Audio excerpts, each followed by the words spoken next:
ওং সর্বমঙ্গলমঙ্গলে শিবে সর্বার্থ সাধিকে শরণ্যে ত্র্যম্বকে গৌরী নারায়ণী নমস্তুতে। সৃষ্টিস্থিতি বিনাশানং শক্তিভূতে সনাতনী গুণাশ্রয় গুণময় নারায়ণী নমস্তুতে। জয় বড় মায়ের জয়, জয় মহাদেবী মহামায়ের জয়। প্রত্যেকের জীবন সুন্দর ও আনন্দময় হোক, প্রত্যেকে দুধে পাতে থাকুন। শ্রী শ্রী পদ্মাবতী মায়ং বড় মায়ের কাছে প্রার্থনা করি। আজ নতুন যে সিরিজ শুরু হয়েছে, মে মাস এই 31 দিন কেমন যাবে। আজকে হচ্ছে বৃষ রাশি।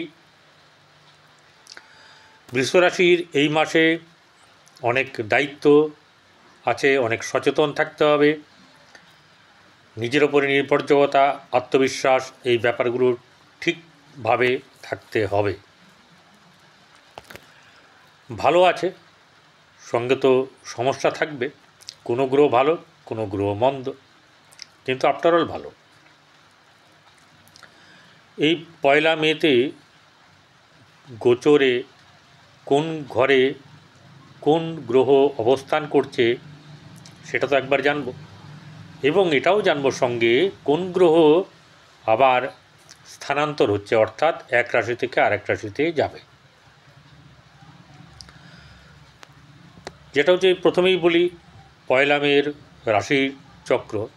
পয়লা মেতে মেষ রাশিতে বসে আছে রবি, বৃষ রাশিতে রবি এবং চন্দ্র, মঙ্গল কর্কটে, কেতু কন্যায়, আর বুধ, রাহু, শনি আর শুক্র বসে আছে হচ্ছে আপনার কোথায়, মীন রাশিতে।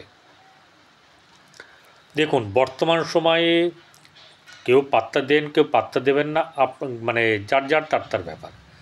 কালসর্প যোগ তো চলছে, প্রত্যেকটি রাশিরই কিন্তু কালসর্প চলছে। এখন এখানে বসে আছে, তারপর রাহু যখন 18 তারিখে বেরিয়ে আসবে তখনও থাকবে, অর্থাৎ প্রত্যেকেরই কিন্তু কালসর্প যোগ আছে। এবং এই যোগটা থাকার জন্যে সম্পূর্ণভাবে সব দিক থেকে সহযোগিতা সবাই পাবে না। গায়ের জোর দেখালে বা অন্যরকম কিছু বললে সেটা তার নিজস্ব ব্যক্তিগত ব্যাপার।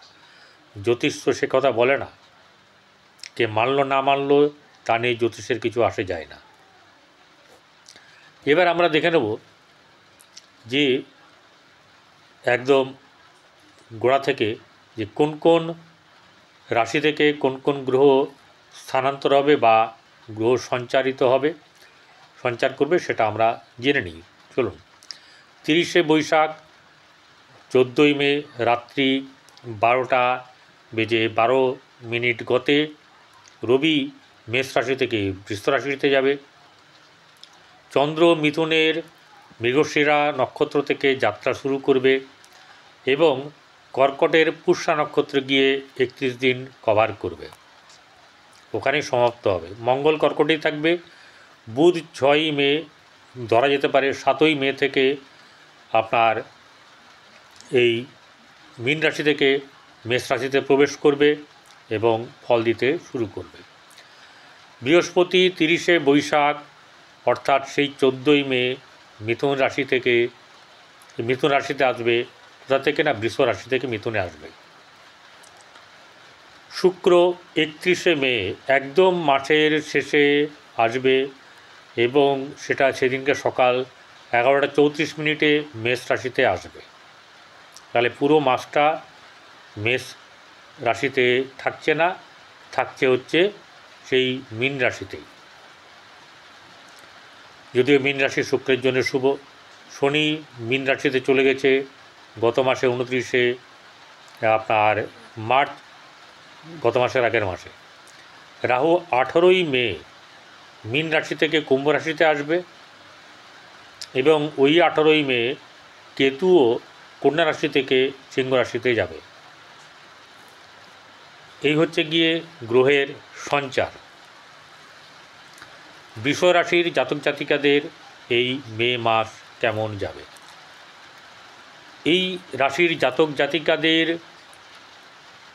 বর্তমান সময়ে অর্থাৎ 14 তারিখের আগে পর্যন্ত বা 14 তারিখ কিছু সময় অবধি রাশিতে বৃহস্পতি থাকবে। বৃহস্পতি রাশিতে থেকে কিন্তু শুভ হবে, খারাপ হবে না। যদিও এই রাশির পক্ষে বৃহস্পতি গ্রহ শুভকারক গ্রহ নয়।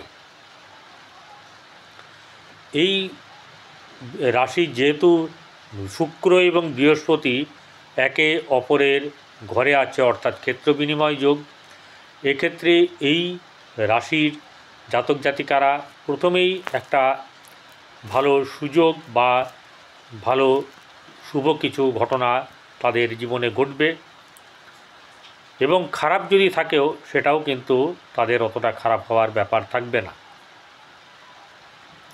14 তারিখের পরে একটা ব্যাপার হচ্ছে গিয়ে এখানে কিন্তু শনির দৃষ্টি আছে, বৃহস্পতির উপরে থাকবে প্রথমে এই যে 14 তারিখের কিছু সময় অবধি। তারপর বৃহস্পতি যখন বেরিয়ে চলে যাবে মিথুন রাশিতে, তখন শনির তৃতীয় দৃষ্টি এখানে পড়বে।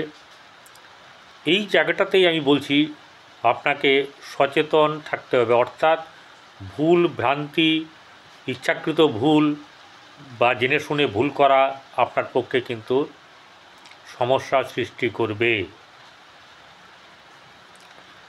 কারণ হচ্ছে গিয়ে একটা ব্যাপার, যখন কোনো রাশির রাখবে, মানে যেটা 7.5 লাগবে, তার আগের 2.5 বছর যখনই লাগুক তার আগের 2.5 বছর শনি কিন্তু তাকে তৃতীয় দৃষ্টিতে একদম নজরে রাখে।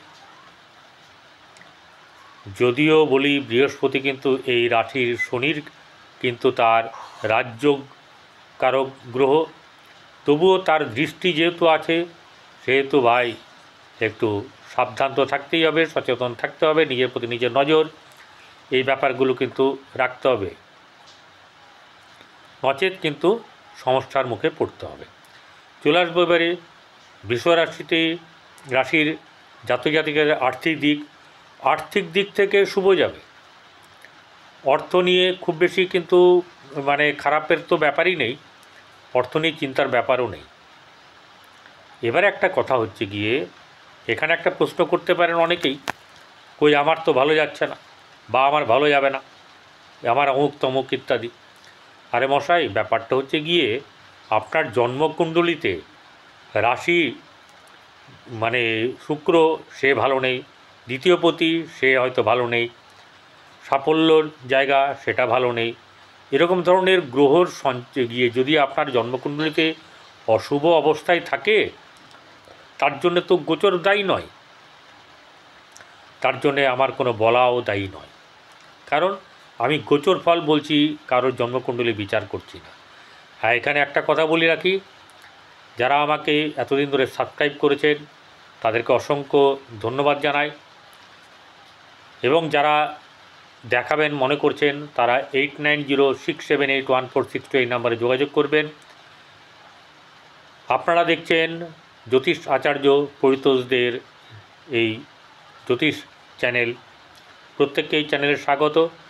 বৃষরাশির ধনভাবের কথা বলছিলাম, ধনভাব নিয়ে গণ্ডগোলের ব্যাপার নেই। একটা কথা বলে দিই বারবার, যেটা হচ্ছে যে গোচরের কথা আমি বলছি, এবং যেটা হচ্ছে যে ভাই বোনদের সঙ্গে এরপরে যে সম্পর্কের ব্যাপার থাকবে সেটা কিন্তু একটু মাঝে মধ্যে চাপান্তর থাকবে, আপনার মাঝে মাঝে একটু হুম্বি তুম্বির ব্যাপার কিন্তু থাকবে। তাহলে এটা যদি আপনি ভালো করেন, ভাই বোনদের সঙ্গে সম্পর্ক কিন্তু আপনার ভালো। চতুর্থ জায়গা গৃহ, মাতা, মন, মানসিকতা, বন্ধু, আপনার গৃহ, বাড়ি বা আপনার গাড়ি ইত্যাদি, এই জায়গায় কিন্তু আপনার সুখ আসার কথা, সুখ আসবে। কিন্তু ব্যাপার হচ্ছে যে রাশিতে রবি থাকবে, শনির দৃষ্টি থাকবে, সেহেতু কিছু না কিছু আপনার অসুস্থতা আপনার মধ্যে লক্ষ্য করা যাবে। একে রবির তাপ, তারপরে শনির দৃষ্টি, শুক্র তুঙ্গ আছে, এই জায়গাতে আপনারা কিন্তু একটু বেঁচে যাবেন, অর্থাৎ শারীরিক বা মানসিক দিক থেকে অত চাপের মুখে পড়তে হবে না। এবারে একটা ব্যাপার হচ্ছে যে তৃতীয় দৃষ্টিতে রাহুর দৃষ্টি আছে, রাহুর কথা এরপরে আসছি, পরপর যাই। এরপরে যখন রাহু আসবে 18 তারিখে আপনার মিন থেকে কুম্ভ রাশিতে, তখন সে এই বৃহস্পতিকে দেখবে, বৃহস্পতিও রাহুকে দেখবে। অর্থাৎ আপনার কর্মের জায়গাটাতে কিন্তু ভালো থাকবে, খারাপ হবে না। কর্মের জায়গা থেকে আপনি ভালো ফল পাবেন। সন্তানের ক্ষেত্রে শুভ যাবে, সন্তানের ক্ষেত্রে আপনার চাপের ব্যাপার নেই।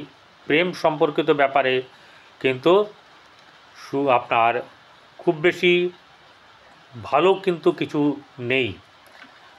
শুক্র আছে যেহেতু দৃষ্টি দেবে, এখানে শনিও দৃষ্টি দেবে, মধ্যম অবস্থা থাকবে, কখনো কখনো খারাপ অবস্থা থাকবে, কখনো একটু ভালো থাকবে।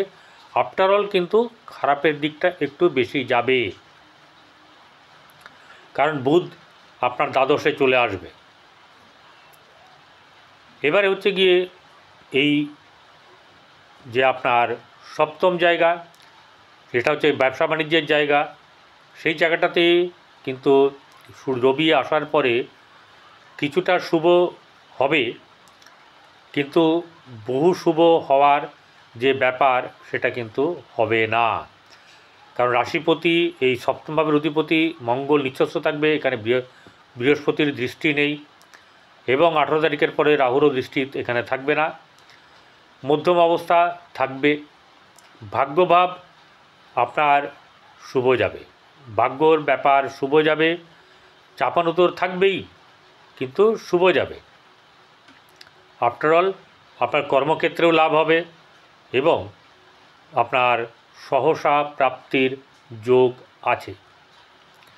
রবি যখনই সরে যাবে, তখনই আপনার রাশিতে যখনই যাবে, তখন আপনার কিছু তাপ উত্তাপ তো থাকবেই, আপনার যশবৃদ্ধি হবে এবং কিছু কিছু জায়গা আছে যেখানে আপনার এই ব্যবসা বাণিজ্যের ক্ষেত্রেও কিন্তু কিছু তার প্রভাব পড়বে।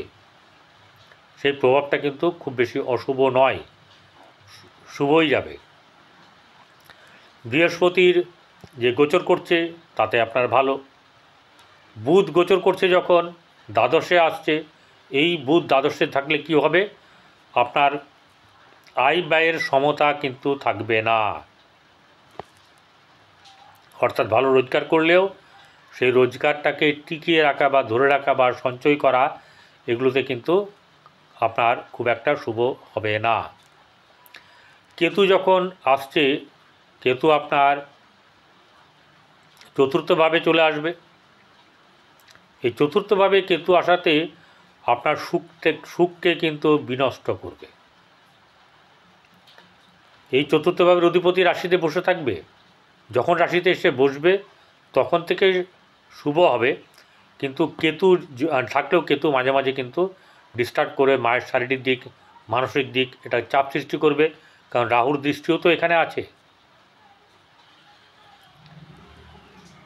আবার এই বৃহস্পতির যে দৃষ্টি, এই বৃহস্পতির দৃষ্টির ফলে আপনার যেটা হচ্ছে গিয়ে অষ্টম ভাব, পঞ্চম ভাব, এই জায়গাটাগুলো কিন্তু ভালো হবে। পঞ্চমভাবে দৃষ্টি তাদের সন্তানের দিক থেকে শুভ হবে এবং প্রেমটা ছিটকে যাবে না, থাকবে টিকে। কিন্তু একটা ব্যাপার হচ্ছে গিয়ে টিকিয়ে রাখা কিন্তু আপনার ব্যবহারের ওপরে ডিপেন্ড করছে।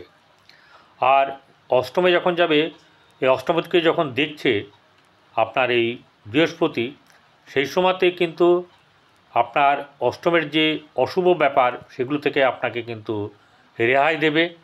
আর শুধু তাই নয়, রাহুর ওপরে দৃষ্টি থাকাতে কী হচ্ছে, আপনার এটা দশম ভাব, কর্মভাব, তাই কর্মভাবের কিন্তু উন্নতি হবে এবং বেটার জায়গা বা ভালো জায়গা পাওয়ার ব্যাপার আছে। তেমনি আবার রাহুর দৃষ্টি আবার পড়বে হচ্ছে দ্বিতীয়ভাবে, অর্থাৎ আপনার ব্যয় কিন্তু হওয়ার সম্ভাবনা বা অর্থ খরচের সম্ভাবনাটা বেশ ভালোই হবে। এছাড়া আপনার চতুর্থ ভাবের কথা বললাম, তারপরে হচ্ছে গিয়ে আপনার এই ষষ্ঠ ভাব, এই পঞ্চম ভাবে রাহু দৃষ্টি দেওয়াতে আপনার কী হবে, প্রেমের ক্ষেত্রে কিছু না কিছু শুভ ফল আপনি পাবেন, যেটা আমি বলে গেছি, খারাপ খুব একটা হবে না। অতএব এই মাসটাতে সচেতন থাকতে হবে, এই মাসটাতে থাকতে হবে হচ্ছে গিয়ে নিজের প্রতি নিজের নজর রাখতে হবে, কোনো রকম গোয়াড়ামো করা চলবে না, কোনো অসুবিধাজনক বা অশুভ কাজ করা চলবে না।